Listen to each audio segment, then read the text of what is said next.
దేశవ్యాప్తంగా ప్రపంచ స్థాయిలో కూడా హైదరాబాద్ నగరం మరియు కేసీఆర్ గారి ప్రభుత్వంలో టియర్ 2 సిటీస్ లో కూడా ఐటీని ప్రోత్సహించడానికి తీసుకున్న కార్యక్రమాల ద్వారా ఐటీ ఎక్స్పోర్ట్స్ పెరగడం కానివ్వండి, ఎంప్లాయ్మెంట్ ఆపర్చునిటీస్ పెరగడం కానివ్వండి, పెట్టుబడులు పెరగడం కానివ్వండి, అవన్నీ కూడా చూసినాం. ప్రపంచ స్థాయిలో కంపెనీలు కూడా హైదరాబాద్ను ఒక డెస్టినేషన్గా, ఐటీ డెస్టినేషన్గా భావించి అందరూ కూడా ఇక్కడ వచ్చి పెట్టుబడులు పెట్టడం లెక్కలు చెప్తున్నాయి. ఉదాహరణకు 2022-23 చూస్తేనే ఐటీ ఎక్స్పోర్ట్స్ 57,706 కోట్లు.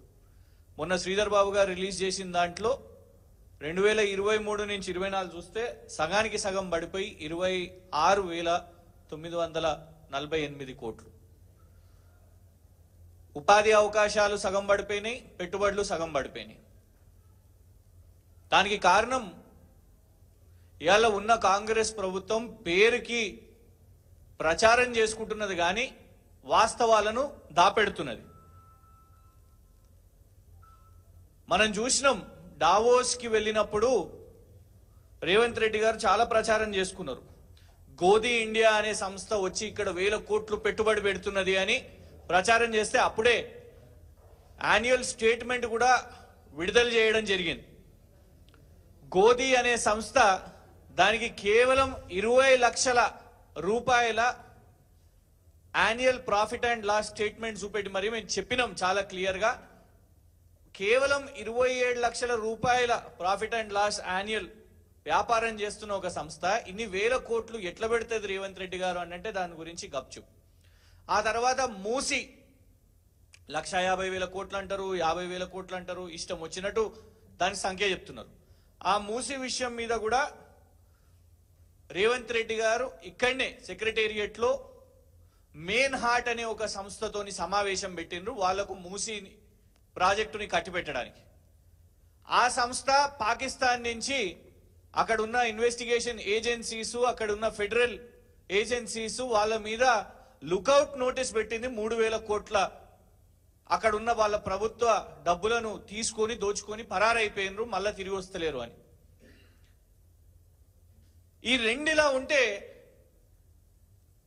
నిన్న అన్ని పేపర్లు, ఇవాళ పొద్దున ఉదయం పేపర్లు అన్ని, నిన్న రాత్రికి రాత్రి ముఖ్యమంత్రి గారి కార్యాలయం నుంచి ఒక ప్రకటన రాగానే పాపం మన రాష్ట్ర మీడియా వాళ్ళందరూ కూడా ప్రధాన పత్రికల్లో 839 కోట్ల పెట్టుబడి వాల్ష్ కర్రా ఒప్పందం, సాక్షి 839 కోట్ల పెట్టుబడి వాల్ష్ కర్రాతో ఒప్పందం, పయనీర్ వాల్ష్ కర్రాతో ఒప్పందం, Hindu Walsh Karra Holdings to invest, Deccan Chronicle Walsh Karra to invest, Eenadu 839 కోట్లు, front page Andhra Jyothy, Telangana startup లో వాల్ష్ కర్రా 839 కోట్లు. పాపం టైమ్స్ ఆఫ్ ఇండియా వాళ్ళైతే ఏకంగా banner item, US firm Walsh Karra Holding to invest over 800 crores in Telangana startups. గింత 800 కోట్ల పెట్టుబడి ఇక్కడికి తీసుకొని వచ్చిర్రు, ఈ వాల్ష్ కర్రా హోల్డింగ్ ఎవరబ్బా అని కొంత ఈ కంపెనీ గురించి సర్వే ప్రయత్నం చేసినాం. ఎందుకంటే మరీ ముఖ్యంగా రేవంత్ రెడ్డి గారు ప్రచారం గొప్పగా చేస్తారు మహిళల విషయం మీద. బస్సు స్కీమ్ మహిళల కోసం తెచ్చినాం అని ప్రచారం చేస్తారు. అందులో టికెట్ కాంట్రాక్ట్లు, టికెట్ల గొడవలు, ఇవాళ పురుషులు కూడా వాళ్ళు చెప్తున్నారు అన్న మాకు కూడా ఉచిత టికెట్ ఇస్తున్నారు, 0 టికెట్ ఇస్తున్నారు అనేసి. ఇదే కాకుండా 2,500 రూపాయలు రాష్ట్రంలో ఉన్న మహిళలకు ఇస్తామని చెప్పారు. మహిళలు అనగానే రేవంత్ రెడ్డి గారు ప్రచారం చేస్తారు. ఇందులో కూడా 839 కోట్లు వి హబ్ మహిళలతో కలిసి రేపు 5 సంవత్సరాలు వాళ్ళ కోసం వ్యాపారవేత్తలుగా తీర్చిదిద్దడానికి వాల్ష్ కర్రాతో ఒప్పందం అని ముఖ్యమంత్రి గారి కార్యాలయం చేసింది. మేము కూడా సంతోషం, ఎందుకంటే కేటీఆర్ గారు నిన్ననే ఆల్ ద బెస్ట్ కూడా చెప్పారు ముఖ్యమంత్రి గారి బృందానికి. ముఖ్యమంత్రి గారు అమెరికాకి బయలుదేరారు బృందం, ముఖ్యమంత్రి గారి తమ్ముడు కొండలు గారు ఆస్ట్రేలియాకి బయలుదేరిరు బృందం, మరి ఏం పెట్టుబడులు తీసుకురావడానికో. ఇంకొక రాజకీయ నాయకుల బృందం ప్యారిస్ ఒలింపిక్స్ కి పోయిర్రు, అందులో క్రీడాకారులు ఎవరు లేరు, మాజీ క్రీడాకారులు లేరు, పోయినరు రాజకీయ నాయకులు. ఇట్లా రకరకాల చోట్లకు బృందాలు పోయినప్పుడు అరే మన నిజంగానే రాష్ట్రానికి మంచి పెట్టుబడి తీసుకొని రావాలి అని కేటీఆర్ గారు కూడా ఆల్ ద బెస్ట్ చెప్పారు.